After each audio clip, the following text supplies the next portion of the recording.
Hi friends, ಎಲ್ರಿಗೂ ನನ್ನ YouTube ಚಾನಲ್ಗೆ ಸ್ವಾಗತ. ತುಂಬ ದಿನ ಆಯಿತು ವಿಡಿಯೋ ಮಾಡಿ, ಅದಕ್ಕೆ ಇವತ್ತು ಏನಾದರೂ ಸಿಂಪಲ್ಲಾಗಿ ಒಂದು ಮಾಡೋಣ ಅಂತ ಅಂದ್ಕೊಂಡು ಕೇರಳ ಸ್ಟೈಲಲ್ಲಿ ಆನಿಯನ್ ಸಮೋಸ ಮಾಡೋಣ. ಸಿಂಪಲ್ಲಾಗಿ, ಜಾಸ್ತಿ ಏನಿಲ್ಲ, ಗ್ರ್ಯಾಂಡಾಗಿ ಏನಿಲ್ಲ, ಆ ಥರದ ಐಟಮು ಇಲ್ಲ, ಇರೋದನ್ನು ಯೂಸ್ ಮಾಡಿಕೊಂಡು ಸಿಂಪಲ್ಲಾಗಿ ಕೇರಳ ಸ್ಟೈಲಲ್ಲಿ ಆನಿಯನ್ ಸಮೋಸ ಮಾಡೋಣ ಅಂತ ಅಂದ್ಕೊಂಡಿದ್ದೀನಿ. ಬನ್ನಿ, ಏನೇನೆಲ್ಲ ಯೂಸ್ ಮಾಡ್ತಾಯಿದ್ದೀನಿ, ಹೆಂಗೆ ಮಾಡ್ತಾಯಿದ್ದೀನಿ ಅಂತ ನೋಡೋಣ ಬನ್ನಿ. ಆನಿಯನ್ ಸಮೋಸ ಮಾಡೋದಕ್ಕೆ ನಾನಿಲ್ಲಿ ಒಂದು 4 ಈರುಳ್ಳಿ ತೊಗೊಂಡಿದ್ದೀನಿ, ಸ್ವಲ್ಪ ಕರಿಬೇವಿನ ಸೊಪ್ಪು. ಖಾರ ತುಂಬ ಇಷ್ಟಪಡೋರು ಹಸಿಮೆಣ್ಸಿನ್ಕಾಯಿ ಕೂಡ ಯೂಸ್ ಮಾಡ್ಕೋಬೋದು. ನಾನಿಲ್ಲಿ ಮಕ್ಕಳು ತಿಂತಾರೆ ಅಂತ ಹಸಿಮೆಣ್ಸಿನ್ಕಾಯಿ ಅವಾಯ್ಡ್ ಮಾಡಿದ್ದೀನಿ. ಮತ್ತು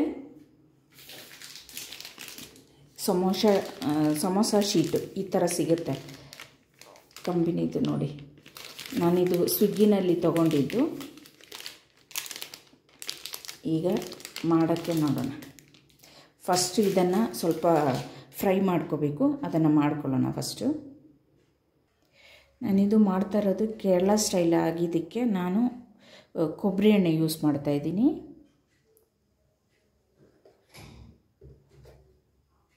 ಈಗ ಎಣ್ಣೆ ಕಾದಿದೆ, ನಾವು ಕಟ್ ಮಾಡಿ ಇಟ್ಕೊಂಡಿರೋ ಆನಿಯನ್ ಹಾಕ್ತಾಯಿದ್ದೀನಿ.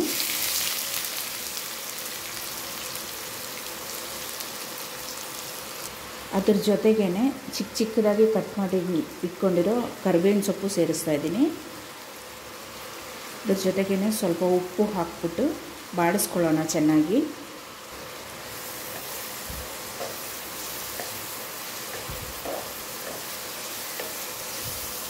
ಇದ್ರ ಜೊತೆಗೇ ಬೇಕು ಅಂದರೆ ಆಲೂಗಡ್ಡೆ ಸೇರಿಸ್ಬೋದು, ಬಟಾಣಿ ಸೇರಿಸ್ಬೋದು, ಕ್ಯಾರೆಟು, ಬೀನ್ಸು ಆ ಥರದ್ದೆಲ್ಲ ಸೇರಿಸ್ಬಿಟ್ಟು ಕೂಡ ಮಾಡ್ಕೋಬೋದು. ಆದರೆ ನಾನಿವತ್ತು ಬರೀ ಆನಿಯನ್ ಮಾತ್ರ ಸೇರಿಸಿದ್ದೀನಿ. ಈಗ ಇದು ಲೈಟಾಗಿ ಕಲರ್ ಚೇಂಜ್ ಆಗೋಕ್ಕೆ ಸ್ಟಾರ್ಟ್ ಆಗಿದೆ. ಈಗ ಒಂದೊಂದಾಗಿ ಮಸಾಲೆಗಳು ಸೇರಿಸ್ಕೊಳ್ಳೋಣ. ಒಂದು 1/4 ಟೀ ಸ್ಪೂನಷ್ಟು ಅರಿಶಿನ ಪುಡಿ. ನನ್ನ ಹತ್ರ ಇರೋ ಖಾರದ ಪುಡಿ ತುಂಬ ಖಾರ ಇದೆ, ಅದಕ್ಕೆ ನಾನು ಅರ್ಧ ಸ್ಪೂನಷ್ಟು ಸೇರಿಸಿದ್ದೀನಿ. ಖಾರದ ಪುಡಿ ಎಷ್ಟು ಸೇರಿಸಿದೆಯೋ ಅದಕ್ಕೆ ತಕ್ಕನಾಗಿ ಪೆಪ್ಪರ್ ಪುಡಿ. ಒಂದು 1/4 ಟೀ ಸ್ಪೂನಷ್ಟು ಗರಂ ಮಸಾಲ, ಜಾಸ್ತಿ ಏನಿಲ್ಲ, ಸ್ವಲ್ಪ. ಇದನ್ನೆಲ್ಲ ಚೆನ್ನಾಗಿ ಮಿಕ್ಸ್ ಮಾಡ್ಕೊಳ್ಳೋಣ. ಹಸಿ ವಾಸನೆ ಹೋಗೋ ತನಕ ಚೆನ್ನಾಗಿ ಹುರ್ಕೊಳ್ಳೋಣ. ಇದೀಗ ಚೆನ್ನಾಗಿ ಬಾಡಿಸ್ಕೊಂಡಿದ್ದಾಗಿದೆ. ಸ್ಟವ್ ಆಫ್ ಮಾಡ್ಕೊಳ್ಳೋಣ. ಇದು ಸ್ವಲ್ಪ ತಣ್ಣಗಾಗಲಿ. ತಣ್ಣಗಾದಮೇಲೆ ನಾವು ಶೀಟು ಯೂಸ್ ಮಾಡಿಕೊಂಡು ಸಮೋಸ ಮಾಡ್ಕೊಳ್ಳೋಕ್ಕೆ ನೋಡೋಣ. ಇಲ್ಲಿ ನಾನೊಂದು ಸಮೋಸ ಶೀಟ್ ತೊಗೊಂಡಿದ್ದೀನಿ. ಆಲ್ರೆಡಿ ನಾನು ಅರ್ಧದಷ್ಟು ಮಾಡಿ ಇಟ್ಬಿಟ್ಟಿದ್ದೆ. ಒಂದೊಂದು ಸಲ ಕರೆಕ್ಟಾಗಿ ಬರುತ್ತೆ, ಒಂದೊಂದು ಸಲ ಕರೆಕ್ಟಾಗಿ ಬರೋಲ್ಲ. ಇದು ಈ ಥರ ಮಡಿಚ್ಬಿಟ್ಟು ಕಾಣ್ತಾ ಇದೆ ಅನಿಸುತ್ತೆ.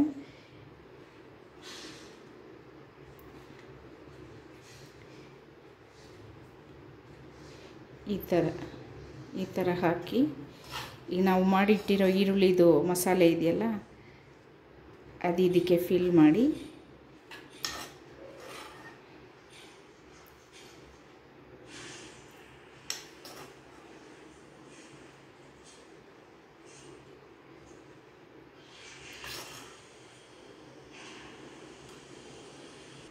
ಇಲ್ಲಿ ನಾನು ಮೈದಾ ಹಿಟ್ಟು ಸ್ವಲ್ಪ ಗಟ್ಟಿಗೆ ಕಲಸಿ ಇಟ್ಕೊಂಡಿದ್ದೀನಿ. ಅದನ್ನು ಹಾಕೋಣ ಸ್ವಲ್ಪ, ಇಲ್ಲಾಂದರೆ ಅಂಟಲ್ಲ. ಕರೆಕ್ಟಾಗಿ ಹೋಲ್ಸ್ ಇಲ್ಲದೆ ಇರೋ ಥರ ಮಡಚಿ ಈ ಸೈಡಲ್ಲೂ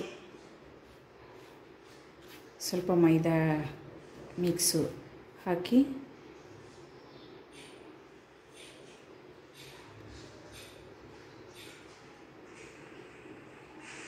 ಈ ಥರ ಅಂಟಿಸ್ಕೊಂಡ್ಬಿಟ್ರೆ ಆನಿಯನ್ ಸಮೋಸ ಈಗ ಎಣ್ಣೆಗೆ ಹಾಕಿದ್ರೆ ಸಾಕು, ರೆಡಿ ಆಯಿತು ನೋಡಿ. ಕರೆಕ್ಟ್ ಶೇಪಲ್ಲಿ ಬಂತು. ಈಗ ಮಾಡಿ ತೋರಿಸಿರೋ ಥರ 1 2 3 4 5 6 ಮಾಡಿ ಇಟ್ಕೊಂಡಿದ್ದೀನಿ. ಇನ್ನೊಂದು 2 ಮಾಡೋಕ್ಕೆ ಮಸಾಲ ಎಕ್ಸ್ಟ್ರಾ ಇದೆ, 2 3 ಮಾಡ್ಕೋಬೋದು. ನಾನೀಗ ಸದ್ಯಕ್ಕೆ ಈ ಆನಿಯನ್ ಸಮೋಸ ಇಷ್ಟೇ ಮಾಡ್ತಿರೋದು. ಇದು ಎಣ್ಣೆ ಬಿಸಿ ಆಗೋಕ್ಕಿಟ್ಟು ಫ್ರೈ ಮಾಡಿ ತಗೊಳ್ಳೋಣ. ಈಗ ಎಣ್ಣೆ ಕಾದಿದೆ, ಒಂದೊಂದಾಗಿ ಹಾಕ್ಕೊಳ್ಳೋಣ.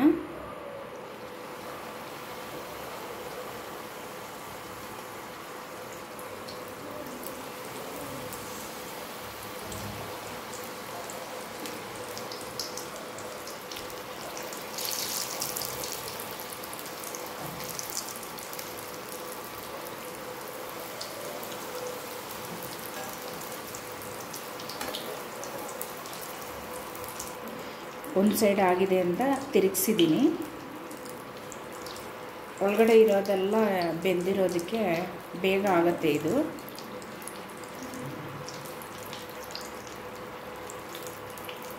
ಇದೀಗ ರೆಡಿಯಾಗಿದೆ, ತೆಗಿತಾ ಇದ್ದೀನಿ. ಇದೇ ಥರನೇ ಮಿಕ್ಕಿರೋದು ಮಾಡ್ಕೊಂಡು ತರ್ತೀನಿ. ಸಮೋಸ ಎಲ್ಲನೂ ರೆಡಿಯಾಗಿದೆ. ಹೊರಗಡೆ ಕ್ರಂಚಿಯಾಗಿ ಒಳಗಡೆ ಸಾಫ್ಟಾಗಿ ಚೆನ್ನಾಗಿ ಬಂದಿದೆ. ಬಿಸಿ ಇದೆ, ಅದಕ್ಕೆ ಇವಾಗ ತಿಂದು ತೋರ್ಸೋಕ್ಕಾಗಲ್ಲ. ಆನಿಯನ್ದು ಮಸಾಲ ನಾನು ಫಸ್ಟೇ ತಿಂದು ನೋಡಿದ್ದೀನಿ. ಆನಿಯನ್ ಸಮೋಸ ಹೆಂಗೆ ಬರುತ್ತೆ ನಾರ್ಮಲಾಗಿ ಸಿಂಪಲಾಗಿ ಚೆನ್ನಾಗಿತ್ತು. ಅದು ಎಲ್ಲರೂ ಟ್ರೈ ಮಾಡಿ ನೋಡಿ. ಶೀಟ್ ಕೂಡ ನಾವು ಮನೆಯಲ್ಲೇ ಮಾಡ್ಕೋಬೋದು, ಆದರೆ ನನಗಷ್ಟು ತೆಳುವಾಗಿ ಮಾಡೋಕ್ಕೆ ಆಗಲ್ಲ ಅಂತ ನಾನು ಸಮೋಸ ಶೀಟು ತರಿಸ್ಕೊಂಡಿದ್ದು. ನೀವೆಲ್ಲರೂ ಟ್ರೈ ಮಾಡಿ ನೋಡಿ, ಚೆನ್ನಾಗಿರುತ್ತೆ. ಆಮೇಲೆ ಫಸ್ಟ್ ಟೈಮ್ ಇದೇ ಥರ ಸಮೋಸ ಟ್ರೈ ಮಾಡಿರೋದು. ಇಷ್ಟಾದರೂ ಚೆನ್ನಾಗಿ ಬಂದಿದ್ದಕ್ಕೆ ಖುಷಿಯಾಯಿತು ನನಗೆ. ಆಮೇಲೆ ಇನ್ನೊಂದು ಏನು ಅಂತಂದರೆ, ನಾನೀಗ ಮತ್ತೆ ವಿಡಿಯೋ ಸ್ಟಾರ್ಟ್ ಮಾಡಿದ್ದೀನಿ. ಝೀರೋದಿಂದ ಸ್ಟಾರ್ಟ್ ಮಾಡ್ತಾಯಿದ್ದೀನಿ ನನ್ನ ಲೈಫೇ. ಅದಕ್ಕೆ ಫಸ್ಟ್ ವಿಡಿಯೋ ಮಾಡೋಕ್ಕೆ ಸ್ವಲ್ಪ ಸಂಕೋಚ ಇತ್ತು, ಎಲ್ಲಿಂದ ಸ್ಟಾರ್ಟ್ ಮಾಡೋದು, ಏನು ಸ್ಟಾರ್ಟ್ ಮಾಡೋದು ಅಂತ. ಆದರೆ ಮಾಡಿ ಮುಗಿದ ಮೇಲೆ ಸ್ವಲ್ಪ ಖುಷಿ ಆಗ್ತಿದೆ. ಇನ್ನು ಕಂಟಿನ್ಯೂಸ್ ಆಗಿ ಮಾಡೋಣ ಅಂತ ಅಂದ್ಕೊಂಡಿದ್ದೀನಿ. ಎಲ್ಲರೂ ನನಗೆ ಸಪೋರ್ಟ್ ಮಾಡಿ. ಈ ವಿಡಿಯೋ ಎಲ್ಲರಿಗೂ ಇಷ್ಟ ಆಗೋದಾದರೆ ಲೈಕ್ ಮಾಡಿ, ಶೇರ್ ಮಾಡಿ, ಕಮೆಂಟ್ ಮಾಡಿ, ಸಬ್ಸ್ಕ್ರೈಬ್ ಮಾಡಿಬಿಟ್ಟು ನನ್ನನ್ನು ಸಪೋರ್ಟ್ ಮಾಡಿ. ನೆಕ್ಸ್ಟ್ ವಿಡಿಯೋದಲ್ಲಿ ನೋಡೋ ತನಕ